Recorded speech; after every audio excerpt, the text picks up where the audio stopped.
Level 1. The Recruit. A bus drops you outside a gate near Marseille before dawn, and the driver doesn't wait to see if you walk through it. You carry a duffel bag holding 2 shirts and nothing else worth naming. You are 20. You left a country you no longer call home, and nobody at the gate asks why you came. That is the first rule you learn without being told. Men line up beside you from every continent. Poles, Senegalese, Ukrainians, Filipinos. Men with no country left to claim them. An officer takes your phone and your papers and hands you a tracksuit and a bed number instead. For weeks you are not a name. You are a file waiting to fail. You run hills until your lungs burn and your knees buckle. Doctors check your teeth, your spine, your eyes, hunting for any reason to send you home. An officer studies your past for an hour. Small crimes are forgiven here. Blood is not.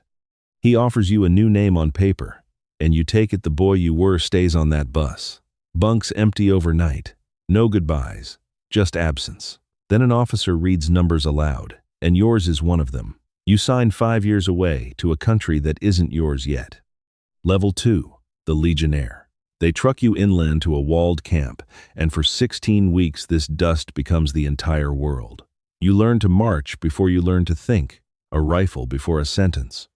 Instructors who once stood exactly where you stand now scream orders in rapid French, and you learn it whether you meant to or not. You memorize 7 lines called the Code of Honor, and a motto that settles into your chest like a second heartbeat.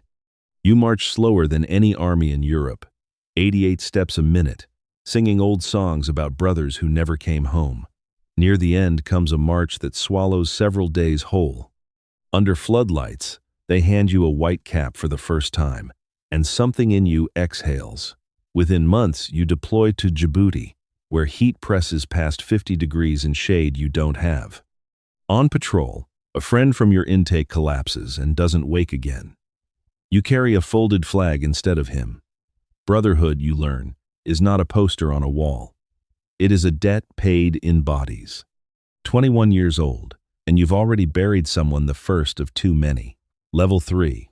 The Corporal. 2 years sharpen your French into something that can give an order and be obeyed. A sergeant puts your name forward for leadership school, where you study tactics, first aid, and how to hold 4 frightened men together under fire. You pass. Stripes go on your sleeve. Now 4 young legionnaires wake up because you woke them first. They send you to Chad, patrolling borders against smugglers, running arms through dry riverbeds. One night you misread a track in the dark, and your patrol wanders blind terrain for an hour that feels like 10. Your sergeant does not go easy on you afterward. You never make that error again. On leave, you meet a nurse named Elise in a clinic town who stitches a cut on your hand without once asking what unit you belong to. She looks at you like a person, not a uniform.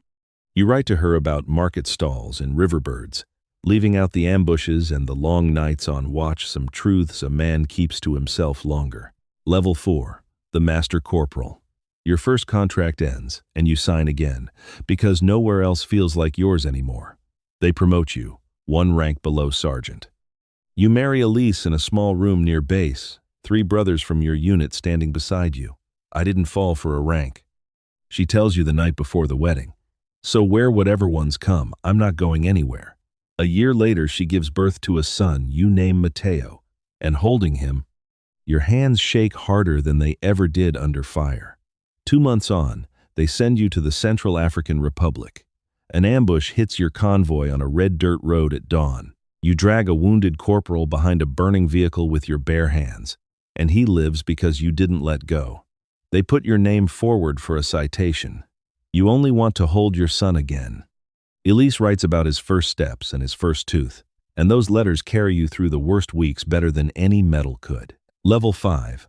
The Sergeant. Non-commissioned officer school is a different kind of crossing navigation, law, planning an operation instead of executing one. You pass, and they pin sergeant onto your collar. 30 men now answer to your decisions. They send your section into the mountains of Afghanistan, cold replacing every kind of heat you know. In one firefight, a 19-year-old freezes, legs locked in place. You crawl across open ground, talking low until his legs remember how to work. He survives because you refuse to leave him there.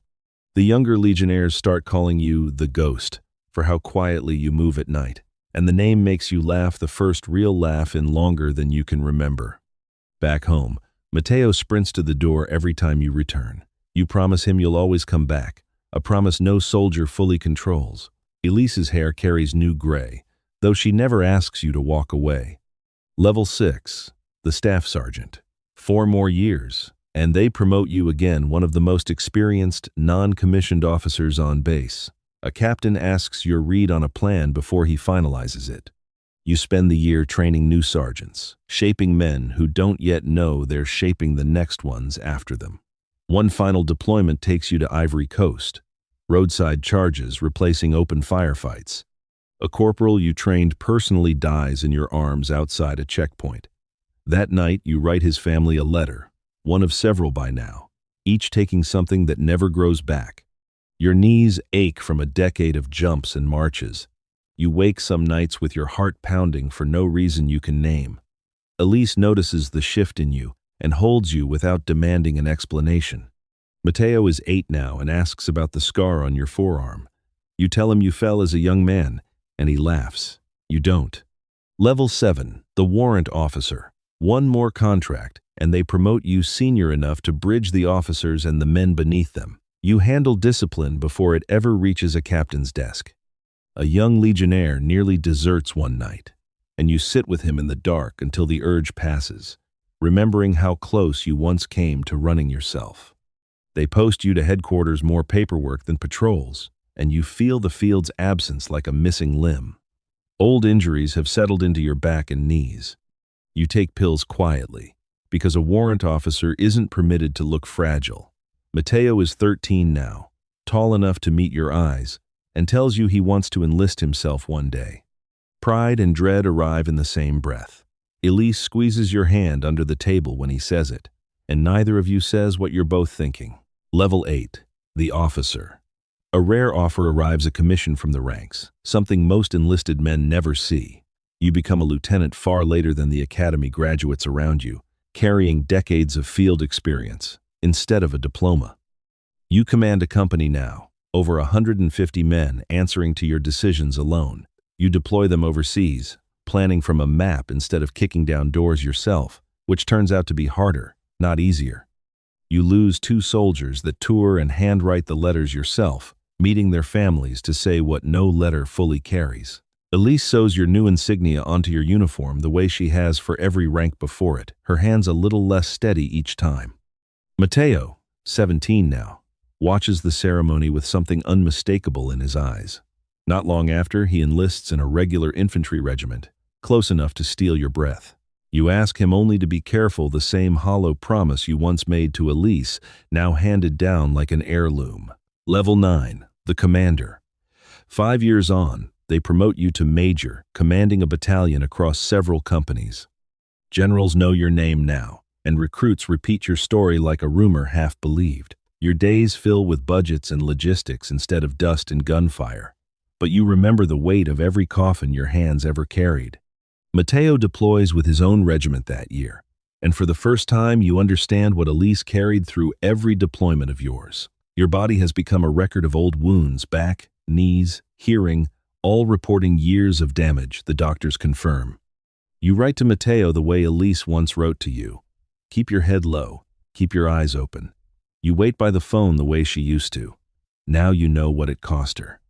Level 10, the Legend.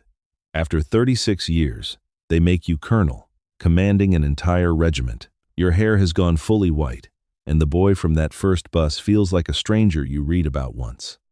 On the parade ground, 1,000 Legionnaires stand in silence as old marching songs rise around you, settling into your chest the way they did the first time. Retirement is near, and your body has made its peace with it. France granted you citizenship years ago, earned in blood rather than paperwork. Elise stands in the crowd, silver-haired now, beside you through every deployment and every silence after.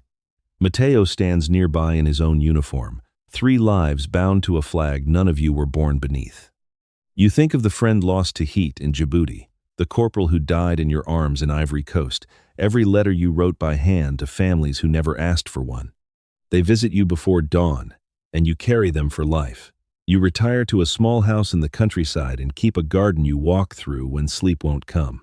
Somewhere tonight, a bus pulls up outside that same gate near Marseille. A young man steps off with almost nothing. He doesn't speak French. He's heard of brotherhood. He signs a name and the white cap waits.